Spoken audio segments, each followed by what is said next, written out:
It happens on a Monday, or maybe a rainy Tuesday. One rude word, one dismissive shrug, one sharp email that ruins your whole rhythm. But imagine this. You're standing in the storm, and you're still. You're not the lightning. You're the sky that holds it.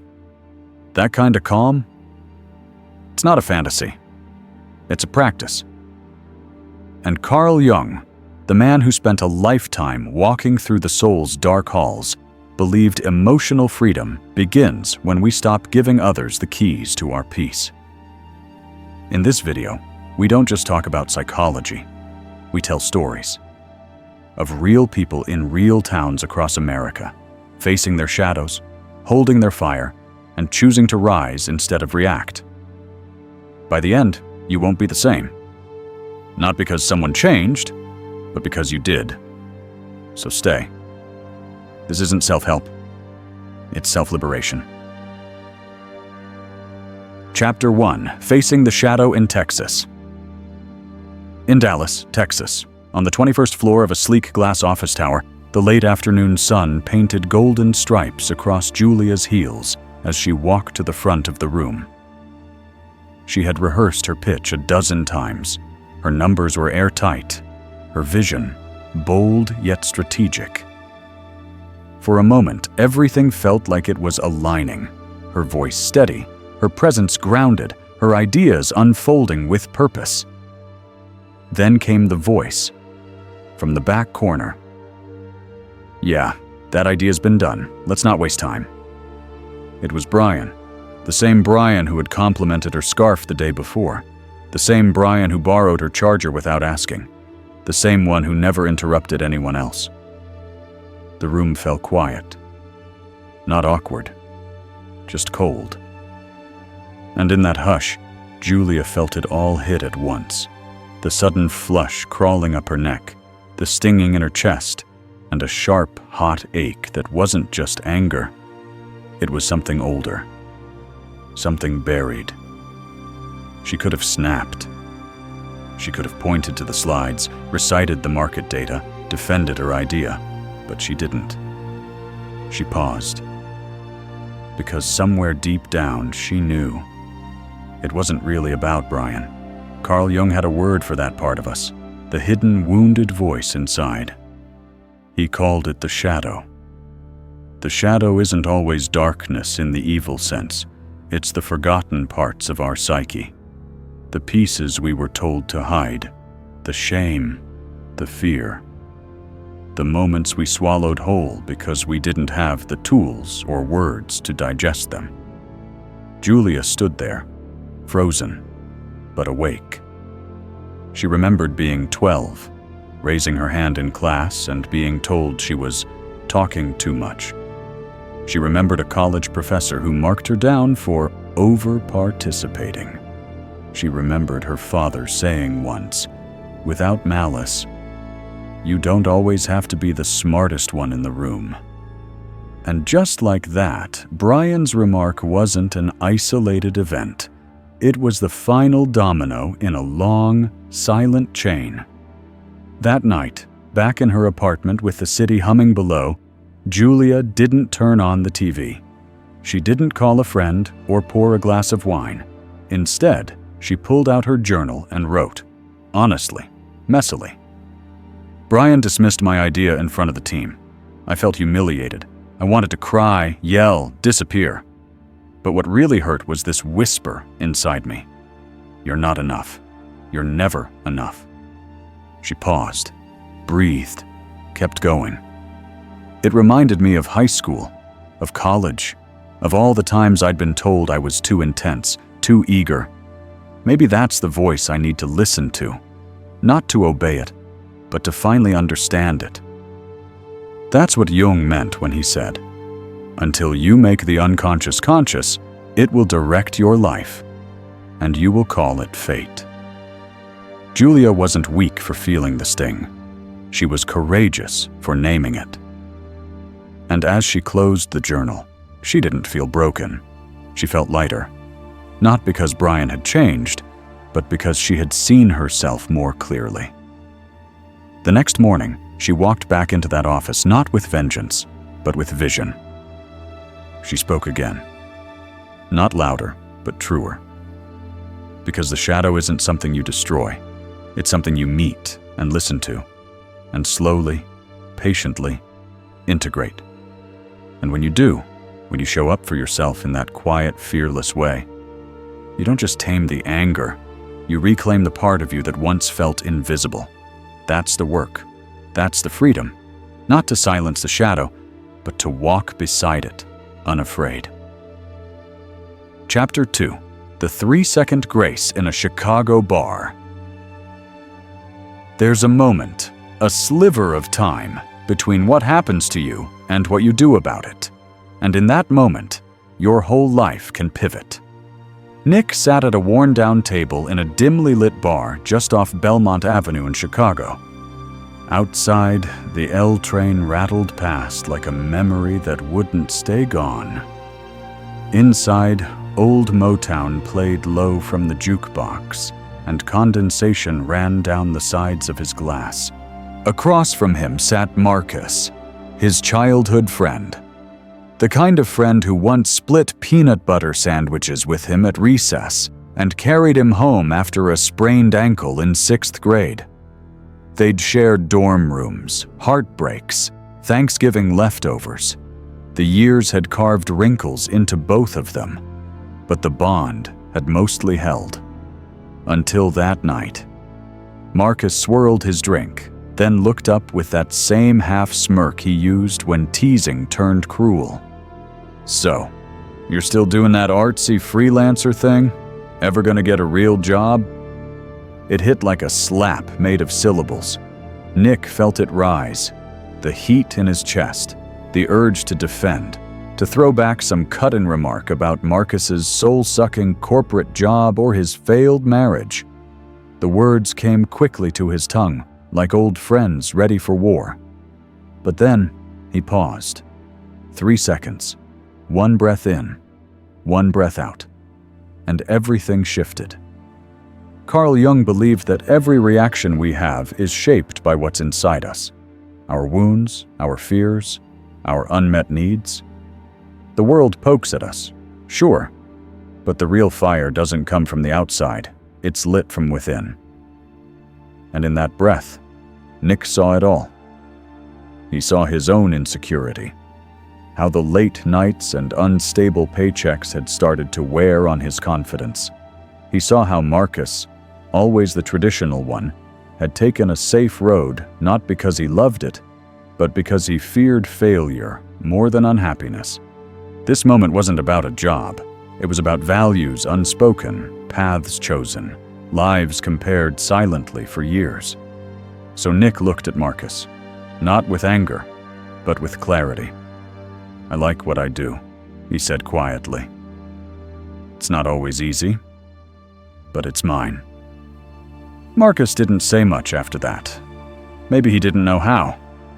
Maybe it wasn't about the conversation at all. Maybe it was just 2 boys grown into men, both trying to convince themselves they'd chosen right. Later, walking home beneath the flicker of city lights, Nick didn't feel angry. He felt proud. Not because he won a debate, but because he didn't lose himself in it. Jung said that between stimulus and response, there is a space. In that space is our power to choose, and in that choice lies our growth and our freedom. Most people live reaction to reaction, but freedom? It begins the moment you learn to pause. It's in the space between the words you want to say and the ones you actually do. It's in the quiet after an insult, where you decide whether to mirror the wound or break the pattern. Nick's story is a reminder. You are not obligated to be pulled into someone else's storm. You can choose to stay in your peace, and it starts with 3 seconds, a breath, a thought, a choice. You don't need to be right. You just need to be real. And sometimes, the most powerful thing you can say is nothing at all. Chapter 3. The boundary line in Brooklyn. Mia's apartment in Brooklyn was quiet, but not the kind of quiet that soothes. It was the quiet after chaos, when you finally sit down and realize you've been holding your breath all day. She glanced at the clock on the microwave. 10:03 p.m. The dishes were still in the sink. The lunchboxes still needed prepping. Her daughter had finally fallen asleep after asking, again, why Mommy always had to work so late. Mia had whispered, because we're building something, baby girl. But the truth was, she was crumbling just as fast. And then came the phone buzz. Lisa, her best friend since freshman year of college. Loyal, hilarious, emotionally exhausting Lisa. She was calling, again, about her boss, her boyfriend, or both. Mia stared at the phone. 10 years ago, she would have picked up before the second ring. Listened. Offered advice. Stretched herself thin just to be there. But not tonight. Because tonight, Mia remembered what Carl Jung once said, that the journey to your true self requires separation from the roles others expect you to play. Boundaries, he believed, weren't barriers. They were declarations. Declarations of who you are and who you're no longer willing to be. So Mia breathed, typed a message, and for the first time in years, she hit send with a clear heart. I love you, Lise, but I can't do these late-night talks anymore. I need this time for me and for my daughter. Can we talk tomorrow instead? Her finger hovered for a moment. Then she pressed send, and it was done. Not a war, not a falling out, just a gentle reclaiming of space that had long since been overrun. Setting boundaries isn't glamorous. It's not like in the movies where the music swells and someone shouts, "I'm done." No, it's quieter, tender even. It happens in text messages, in small decisions, in choosing peace over people-pleasing. Jung called it individuation, the process of becoming whole. And becoming whole often means peeling away the layers of yes that were never really yours to give. Mia didn't stop loving Lisa. She just started loving herself enough to finally draw the line. The next morning, something remarkable happened. Lisa didn't disappear. She texted back, "I get it. I love you too. Tomorrow's perfect."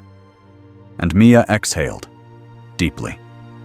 She hadn't lost a friend. She'd gained a boundary, a sacred one. It's easy to think that being kind means being available, that loving someone means carrying their weight, even when your arms are already tired. But boundaries aren't selfish. They're honest. They say, I want to be here for you, but I can't do it at the cost of myself. Imagine a garden. Without a fence, anything can walk in. Trample the roots, pluck the flowers, leave footprints on the soil. Boundaries are how you say, this is my garden. I decide what gets to grow here. Mia's story is not unique. There are thousands of women, men, caretakers, dreamers, and overgivers out there, answering calls when they should be resting, saying yes when their heart screams no, smiling when what they really need is silence. And to all of them, Carl Jung would offer this reminder: you do not owe your wholeness to anyone else's comfort. So the next time your phone rings, and your energy is low, and your peace is fragile, pause, breathe, decide. Because when you choose to honor your limits, you teach the world how to love you better. And more importantly, you learn to love yourself in a way that doesn't ask for permission. Chapter 4. The Criticism Filter in Seattle. It was a gray Thursday in Seattle, the kind of morning where the sky felt too close and the air held a quiet weight. The city buzzed beneath its usual drizzle, and inside a small co-working space near Capitol Hill, the only sound was the clack of keys. Noah stared at his screen. He had just hit send on a project he'd poured his soul into. A new app prototype he believed in, shaped by sleepless nights and a quiet hunger to prove himself. He leaned back in his chair, let out a breath. Then his phone buzzed. A message from Ava, his lead developer and longtime mentor. He opened it, expecting a great start or even a let's tweak this. Instead it read, "Feels clunky. You'll need to do better than this." His chest clenched, his stomach turned. And somewhere, beneath the logic and the rationale, a voice rose in his mind. The one that had always been there, whispering, "You're not good enough. You never were." He wanted to delete the message, to curse under his breath, to tell Ava she didn't see the work behind the lines of code, the passion behind every pixel. But Carl Jung had taught something different, something harder. Jung believed criticism is never just about what's said. It's about what gets touched, and the sting we feel. That's the shadow, the wounded part of ourselves that hasn't been fully seen, even by us. Noah closed his laptop, walked to the window, watched people hurry by, umbrellas colliding, steam rising from coffee lids. And he asked himself, why does this hurt so much? He remembered middle school when he got his first C in computer class and his teacher said, "Maybe coding isn't your thing." He remembered his father, who once looked over his shoulder and asked, "This is what you want to do with your life?" This wasn't just about Ava's words. It was about old echoes, unanswered doubts, and a bruised place in his heart where confidence was still learning how to stand tall. Instead of reacting, Noah responded. He texted back, "Thanks for the feedback. Could you point out what specifically felt off? I want to get this right." He didn't shrink. He didn't snap. He grew, right there in the discomfort. Carl Jung once wrote, "Everything that irritates us about others can lead us to an understanding of ourselves." That includes criticism, especially criticism. Because sometimes what hurts isn't the critique. It's the fact that it touches something we already believe about ourselves, something we've tried to ignore. Noah spent that weekend revising the prototype, not out of shame, but with curiosity. He refined the UI, streamlined the transitions, and when he sent it back, Ava replied with 3 words, "Now it sings." But by then, Noah had already won, because he had learned the difference between being wounded and being awakened. Criticism doesn't always come dressed in kindness. Sometimes it arrives blunt, jagged, unfair. But if you pause, if you breathe, if you're willing to ask, what part of me does this touch? You'll find that even the harshest words can become invitations to heal. So next time someone throws a dart, don't just flinch. Don't just retaliate. Step back. Ask yourself, is there truth in this? What does it echo? And who would I become if I learned from it, instead of running from it? Because growth doesn't always come wrapped in encouragement. Sometimes it comes wrapped in criticism, and the courage to see what lies beneath. Chapter 5. Letting Go in Arizona. The road into Sedona winds like a ribbon between red rock cliffs, their jagged silhouettes carved by wind and time. Tourists come here for healing, for the energy vortexes, for something unnameable they hope to find between the desert silence and the sky. Emma wasn't here for any of that. She came because she needed somewhere quiet to let the noise inside her finally settle. 2 years ago, Claire, her best friend of nearly a decade, spread a lie. One whispered sentence, half a truth, told to the wrong person at the right time. It cost Emma her promotion, but more than that, it cracked something deep inside her. Trust. innocence. That sacred belief that someone you love wouldn't hurt you for their own gain. For months, Emma wore her rage like armor. Polished, justified, heavy. She replayed conversations, imagined confrontations, drafted texts she never sent. She smiled through work and burned inside. Claire had moved on, carried no shame, lived untouched. But Emma was still bleeding. Carl Jung once said, "I am not what happened to me. I am what I choose to become." And standing on a trail overlooking Bell Rock, wind tangling in her hair, Emma decided she didn't want to become this bitter, hollowed-out version of herself. Not anymore. She picked up a small, flat stone from the dirt path, warm from the Arizona sun. In her mind, she placed the resentment inside it. All the words left unsaid. All the pain she clung to like proof. She whispered, "This is not mine to carry anymore." And then she placed it gently on the earth and walked on. Letting go doesn't mean forgetting. It doesn't mean pretending it didn't matter.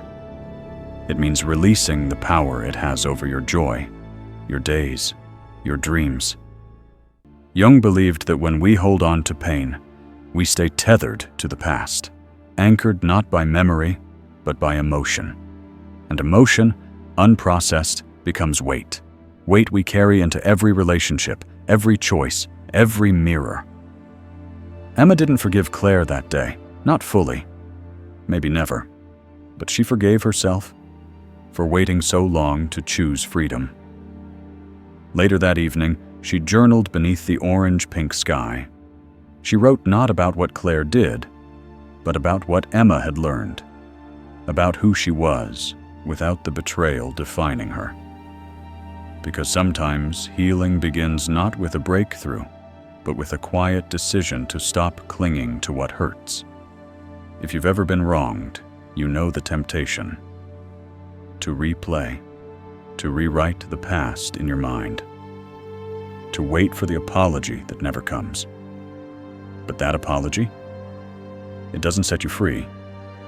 You do by saying, "I will no longer hold this in my heart like it's still happening." Letting go isn't weakness. It's choosing your peace over their apology. It's setting down the weight, not because it's too heavy, but because you finally understand. You were never meant to carry it this far. Emma left Sedona the next day. She didn't leave healed, not completely, but she left lighter. And when she returned to her small apartment and passed Claire's name in her inbox, she didn't flinch. She didn't respond either. She just moved forward.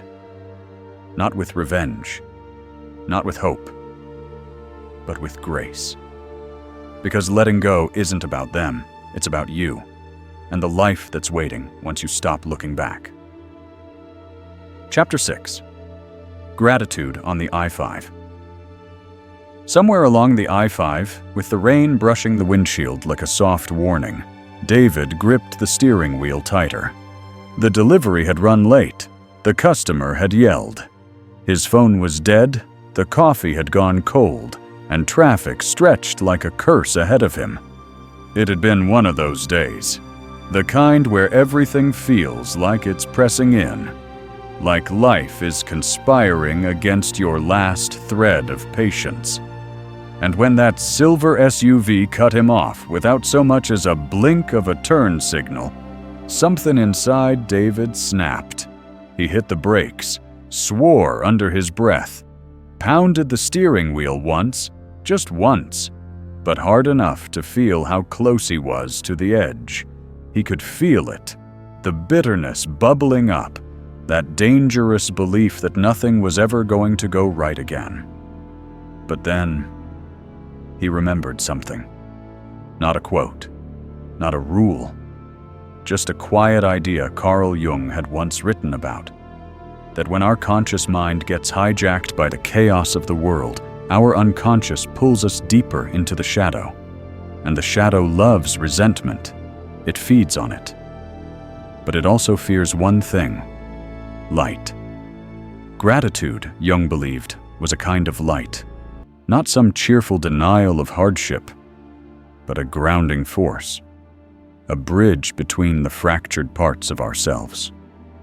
So David cracked the window, let in a little air, and asked himself, is there anything at all, I can be grateful for right now? It felt ridiculous at first, but then, one by one, the answers came. He was grateful for the fact that he had work that put food on the table for his daughter. Grateful for the worn flannel on his shoulders, the one his dad gave him 10 winters ago. Grateful for the old playlist humming through his truck's speakers, Springsteen, Dylan, a little Johnny Cash. They weren't solutions. They didn't erase the customer's rudeness or make traffic disappear, but they changed something else. His state of mind. Carl Jung taught that emotional storms often come when the conscious mind becomes misaligned with deeper truths. Gratitude, then, isn't a distraction. It's a recalibration. It tells the unconscious, we're still safe, still grounded, still okay. David took one more breath, and somewhere between mile marker 114 and 115, the storm inside him broke. By the time he pulled into the next rest stop, he wasn't angry anymore, just quiet, clear. Gratitude didn't fix the day. It fixed his relationship to the day. Because life doesn't need to be perfect for us to feel peace. It just needs to be seen through a different lens. Here's how you practice it. In the real world, in real time, like David did, pause and notice. When anger rises, name it. Don't shove it down. Just say, I'm angry because... That's your first act of control. Find 3 things. Small things, honest things, a breath, a song, the fact that you're still standing. Gratitude isn't a performance, it's a choice. Reframe the moment. Ask, is this the worst thing or just the loudest? Remind yourself of a bigger picture. Choose not to spiral. Because the truth is, anger will always come. So will fear and sadness and frustration. But so can grace, so can softness, so can gratitude. And when it does, when you invite it in, you'll find that your heart becomes quieter, your shoulders a little lighter, and the road, somehow, a bit more bearable. Not because the world changed, but because you did. You hold the keys now. Maybe you didn't realize it when you clicked play. Maybe you just wanted answers, or something to ease the weight on your chest. But you didn't just watch a video, you walked a path through the landscape of your own soul. You sat with your shadow. You learned to pause before reacting. You set a boundary, maybe for the first time in your life. You listened when criticism stung.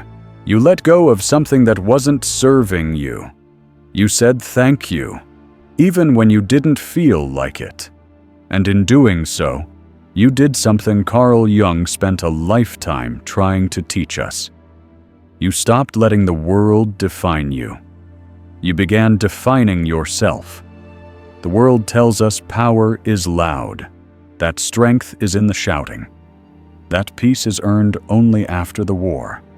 But here's what Jung knew, and what you now know too. Real power is in the stillness. It's in that sacred pause between someone else's chaos and your calm. It's in the decision not to respond out of pain, but from purpose. It's in the quiet boundaries drawn with grace, not guilt.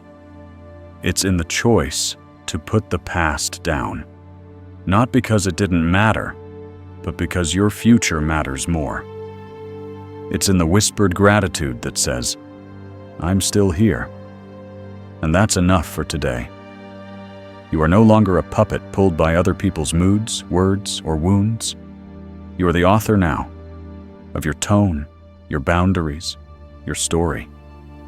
Jung once wrote, The privilege of a lifetime is to become who you truly are, and you, dear soul, are becoming.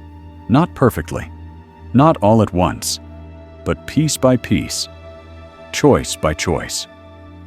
So the next time someone tests your peace, remember, you don't have to win the argument. You don't have to be understood. You don't have to carry it. You just have to pause, reflect, and choose.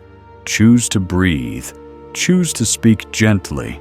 Choose to walk away if needed. Choose to honor your peace as if it were a living thing, because it is. And if something in this journey resonated with you, if it sparked a light in that quiet place inside you, don't let it flicker and fade. Let it root. Let it grow. Let it carry you forward. Subscribe, not to this channel, but to your own healing. Share this message, not for views, but for someone else who might be where you were yesterday. Comment below. Tell us one trigger you're letting go of, one moment where you chose grace instead of fire, one boundary that changed everything. Your words might be the bridge for someone else's healing. This isn't just a video, it's a beginning. So until next time, stay grounded, stay whole, stay unbothered, because peace isn't a place you find, it's a power you claim, and you, brave soul, are ready.